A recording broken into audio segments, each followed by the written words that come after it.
कभी करती हैं मुलाकातें, कभी करती हैं मुलाकातें, कभी यादों में बरसातें, किताबें करती हैं बातें, किताबें करती हैं बातें। मन की गहरी झील में कूद जाती हैं कभी, सोच के दरिया के संग संग बहती जाती हैं कभी। चाहे शाम हो या हो रातें, किताबें करती हैं बातें।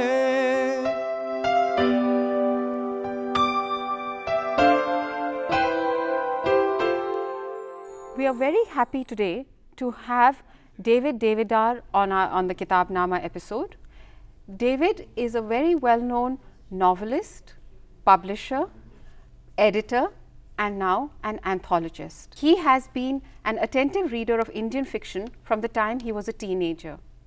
Today on Kitaabnama, we shall be discussing his new book, A Clutch of Indian Masterpieces, Extraordinary Short Stories from the 19th Century to the Present. It consists of 39 short stories selected by David Devidar. They include well-known stories such as Munshi Premchand's The Shroud, Vaikam Muhammad Bashir's The Blue Light, Khushwant Singh's Portrait of a Lady, Ismat Chughtai's The Quilt, Anna Bhau Sate's Gold from the Grave, Vijaydan Dehta's Countless Hitlers, Ruskin Bond's The Blue Umbrella, Gulzar's Crossing the Ravi, and Geeta Hariharan's Nursing God's Countries. He has also included new voices such as Shehnaz Bashir's The Gravestone and Kanish Tharoor's Elephant at Sea. David, thank you very much for being on the program. There is so much always to talk to you about regarding publishing and all of that, but today let's focus on A Clutch of Indian Masterpieces. So it's a collection of short stories, so why the short story? I wanted to do something that was a form that was pure in itself. You know, I mean, a lot of anthologies of Indian fiction tend to have excerpts from novels, tend to have stories all mixed together. And I wanted to do something that is a pure short story collection, because in my view, at any given point in the Indian marketplace, there are at least 50, if not more, anthologies of varying degrees of competence. And I felt that a lot of them lacked one very important thing, and I'm talking about this from the perspective of the reader in English, who I'm trying to address, right? The translations read like translations, in the sense that they were creaky and sort of, you know, literal, and all kinds of things that were wrong with them. Or there were other books that were purely devoted to Indian writing in English, but purported to stand for Indian writing in general. This seemed to me not a good thing when compared to other marketplaces, whether it's Russia or America or whatever, where they all seem to have anthologies that were periodically sort of published, which sort of stood for the immense vitality and richness of their literatures. So I thought, look, if I'm sort of dissatisfied with what's going out, what's available out there, why don't I try and do something? And it is my devout hope that there are dozens, if not hundreds, of such books that up the quality of translations, especially when designed for whichever language they're operating in. If you're trying to appeal to the Gujarati reader, I mean, make sure that your Gujarati translations from Punjabi are great. But in the English language, which is what we're talking about, I felt that was a singular lack in most of the anthologies I had read. So I tried to sort of put together an anthology where the translations read as well as the stories that were written in English. What defines a good translation? You know, I looked at, when I was writing the introduction to the book, I looked at some of the greatest translators extant, those alive, those who have recently passed, but who've done Tolstoy and Garcia Marquez and so on. And I wanted to find out how those guys managed to translate very complex texts. Some of them very complex texts. Yes. Some of them were old texts. In a way that was palpably enjoyable and insightful for the contemporary reader. I wouldn't have read Garcia Marquez, I wouldn't have read Bolaño, I wouldn't have read Tolstoy, I wouldn't have read any of these people Yeah. if they weren't translated really well. But tell me, when was the last time you read a great translation of an Indian novel or an Indian, I mean, these are very rare, okay? Yeah. So I tried to read interviews with all these people to say what it is they did to try and get the essence of the book that they were translating from, and then making sure that their translation worked for the reader that it was addressed to. So Rabasa says something like, I tried to capture the music of the original. You know, obviously you can't be literal, because you're literal then you lose out, because you're not, not everything that is there in the original is going to translate exactly into the target language, which is whatever the language you're Not only translating. the target language, sorry to interrupt, but not only the target language, but it's also over a period of time. Exactly. So I mean, you choose to yeah. translate because a story has withstood the test of time. So you recreate from age to age, right? Yes. Yes. So that is what the great translators did, and that is what we tried to do in this book. We first made sure that we got the best translations available.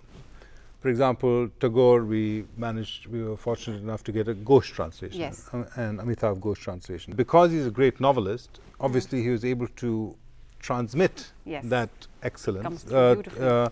in the Tagore story. And then we went to the creme de la creme of translators in this country. And if we didn't like a translation, we had it translated afresh. And then we worked on the translations with the translators to make sure, to the best of our ability, that the stories really worked in English.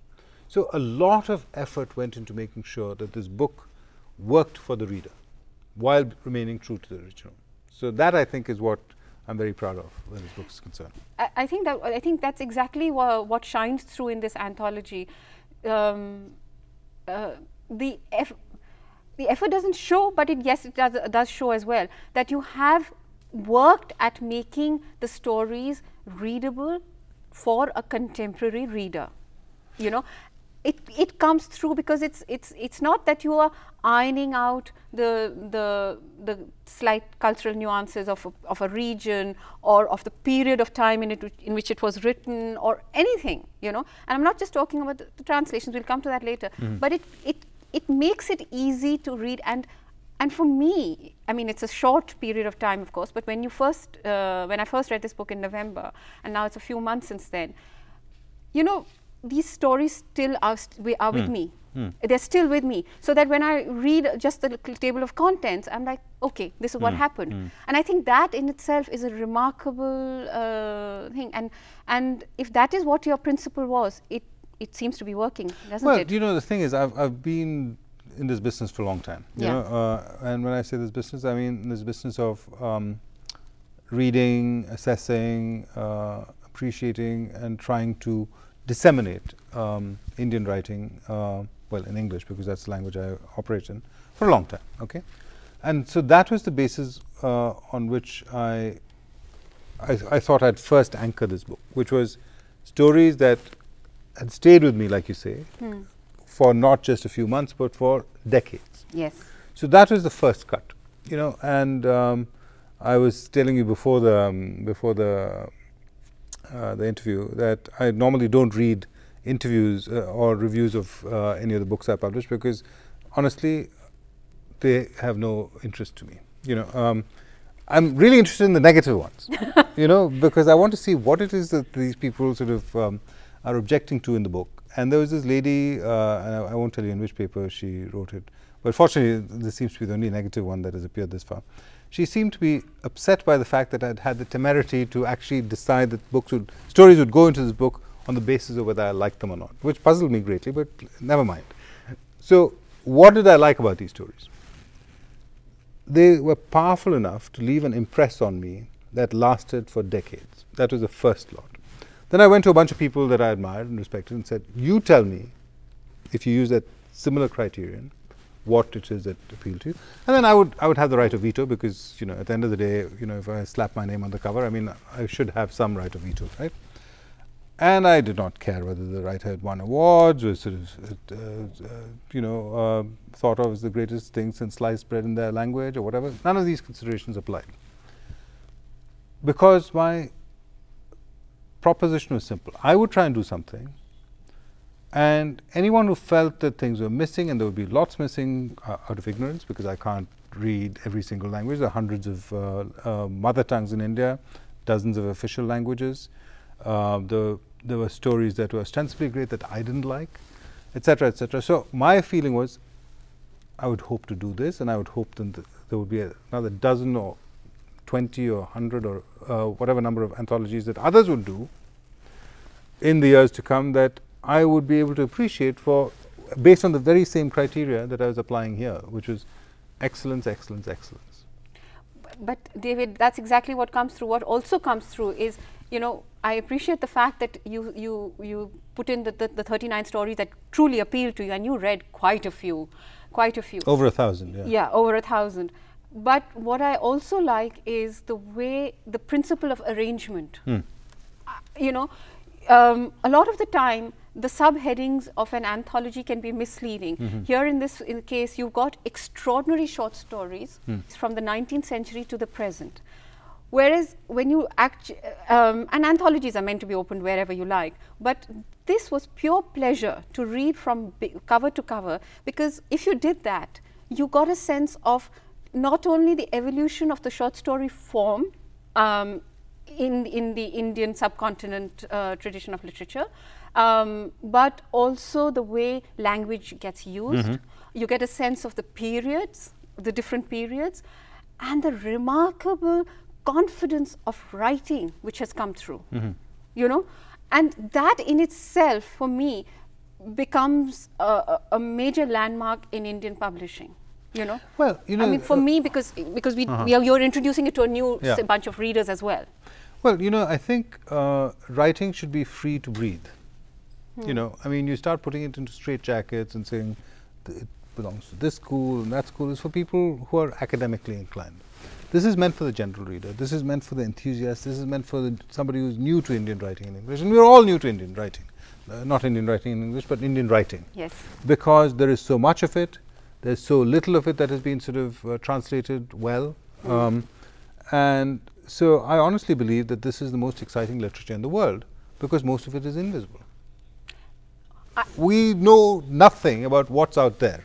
Exactly. You know, and it doesn't matter which language you're steeped in, which is why I find most of these quarrels, you know, all these little sort of conflicts that take place in various fora, completely useless, because we're still only scratching the surface of our literature. Yeah. So what is the point in squabbling about it?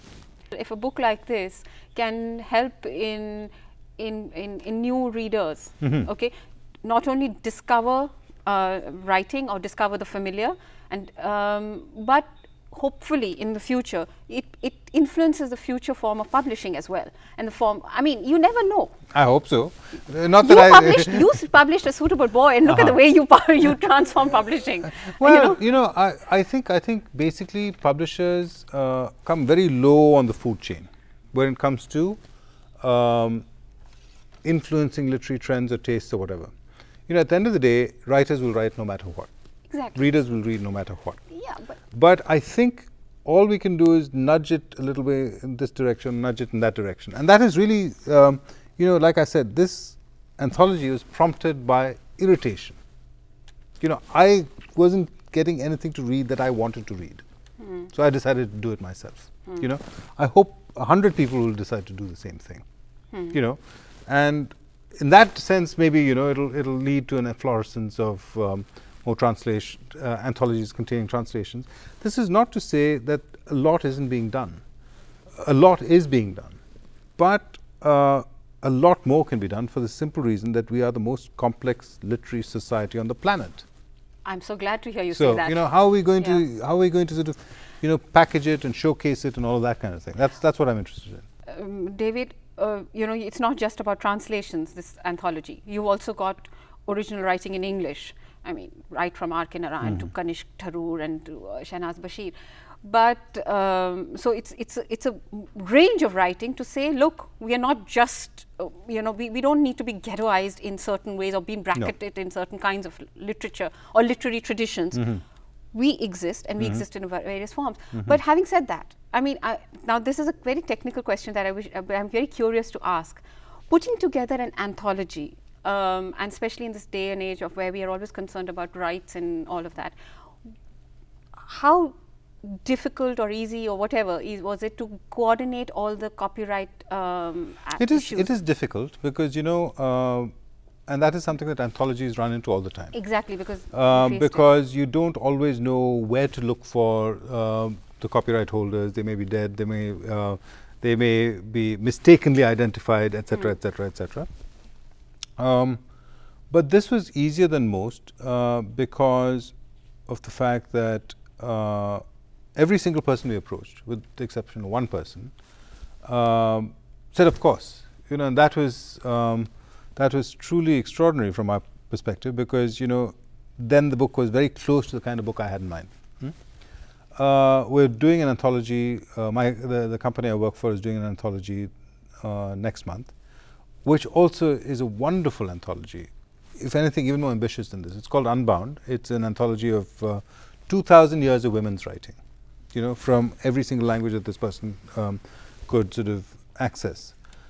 And there are a lot of the, because this has only 39 stories and that has sort of hundreds of selections, you know, the endeavor to, or the task of getting permissions was much more complex. Yeah, exactly. So what we do, what all publishers, what all credible publishers do, is we tend to have a disclaimer which says, you know, we've done the best we can, but if we've erred in any way, let us know and we will remedy it. But it's a very good question, because it is something that we it takes a lot of time and effort and forensic work to try. It does indeed, and in fact it takes up an equal amount of time as say the editing and putting together the anthology. Coming back, because it's the short story form that we are interested in this anthology. And since it's in the 21st century, do you think the short story form has sort of made a comeback with all these new technological developments, as say the smartphone making it easier to read, and, you know, sort of digital long reads? Would this be easy to offer on you know, on e-tablets? The fact is, I have no idea. I really don't. You know, I could give you a long explanation as to why this is probably so, etc. But truthfully, I have no idea. People say people's attention spans are lower because of you know, they can only read in bits, and, you know, the age of the Twitter generation, and Pinterest and Tumblr and all of these things.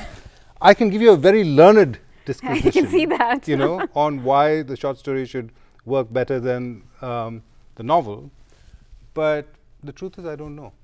That's interesting. So that actually leads me to the next question. Do you think short stories are easy to read? Nope. That I can tell you, they're not. A great short story is as difficult. Well, it's not difficult. It's a reader has to work at it, you know, to extract the maximum juice from it, right?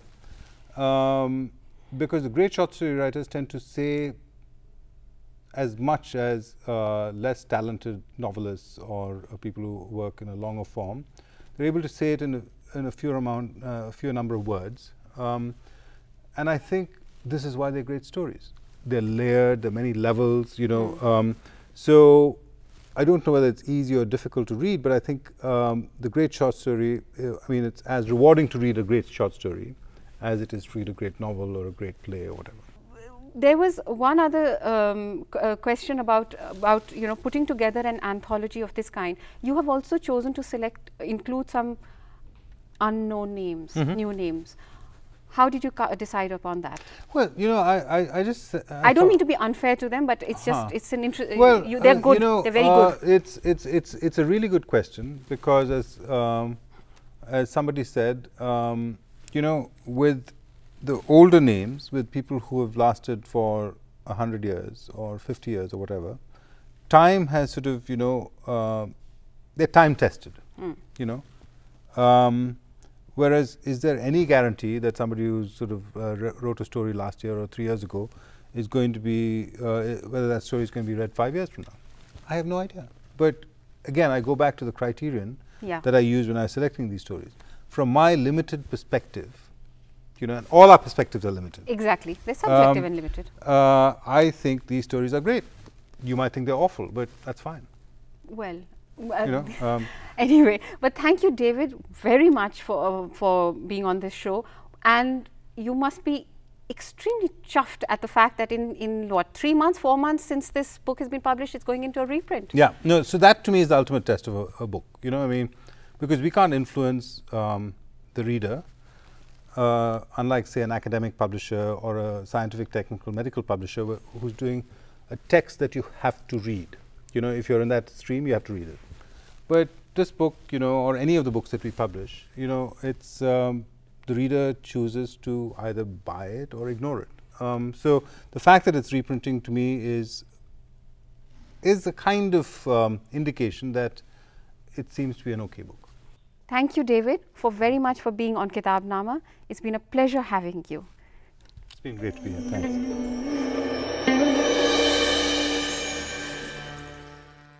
मेरे 3 शेरी मजमूए मंजर आम पर आए हैं। एक है कुन फयकून, दूसरा है बाग़ वफ़ा, तीसरा है आईना यार। आइए दोस्तों, आपको कुछ मेरी शायरी सुनाता हूँ।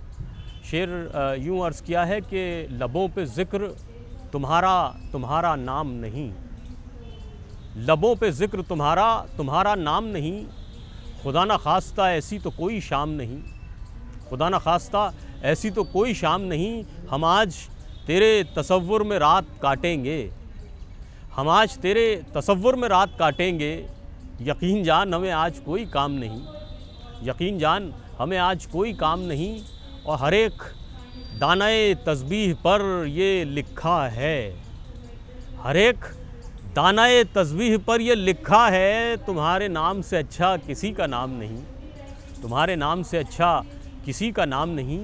शेर यूँ है कि हमारी प्यास को पत्थर बना के छोड़ते हैं, हमारी प्यास को पत्थर बना के छोड़ते हैं, फिर उसके बाद समंदर में जाके छोड़ते हैं, फिर उसके बाद समंदर में जाके छोड़ते हैं।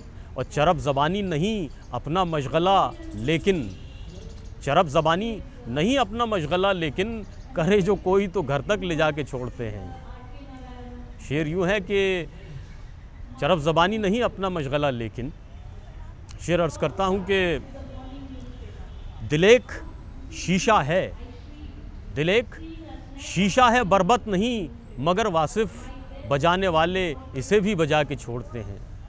और ये अर्ज़ करता हूँ ज़ुल्क़ाफ़ियतैन एक गज़ल के, जलवाए हुस्न शरर बार है, जलवाए हुस्न शरर बार है, किनका उनका, और दिल मगर तालिब दीदार है, किनका उनका, हाथ जोड़े हुए सब बैठे हैं कैसे ऐसे, हाथ जोड़े हुए सब बैठे हैं कैसे ऐसे, जैसे हर शख्स गुनहगार है किनका उनका। और शेर यूँ है कि क्योंकि हर शख्स गुनहगार है किनका उनका, और बस अभी लड़के चला आता हूँ, बस अभी लड़के चला आता हूँ किनसे उनसे, सामना फिर सरे बाज़ार है किनका उनका।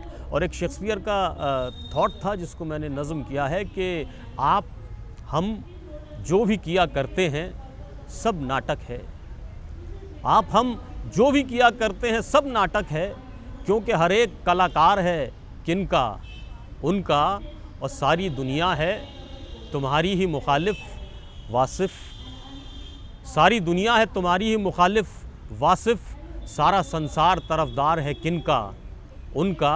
और इस क़ते से अपनी बात का इख्तिताम करता हूँ कि नाज है और गुरूर है उसका, नाज है और गुरूर है उसका, अपनी हस्ती ज़हूर है उसका, भूल जा हम हैं खाक के पुतले, भूल जा हम हैं खाक के पुतले, याद रख हम में नूर है उसका, जिसको इबादत करना अच्छा लगता है, जिसको इबादत करना अच्छा लगता है, कितना प्यारा कितना सच्चा लगता है, उसको सजदे थोड़ी अच्छे लगते हैं, सजदे करने वाला अच्छा लगता है।